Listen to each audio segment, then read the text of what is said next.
So guys, mag-inject kami na sa pabo.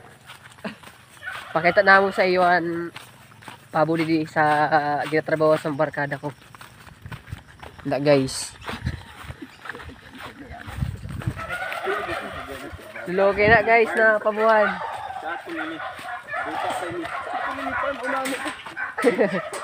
Didi nagatrabaho ang barkada ko. Dadami ni na pabo guys. Sige, kata mo dito.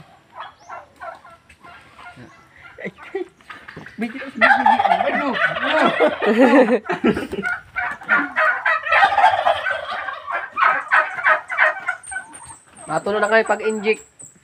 Ikaw nga, robing ka na, ipagdusmin mo nung ano. 1 minute lang. Okay na 1 minute.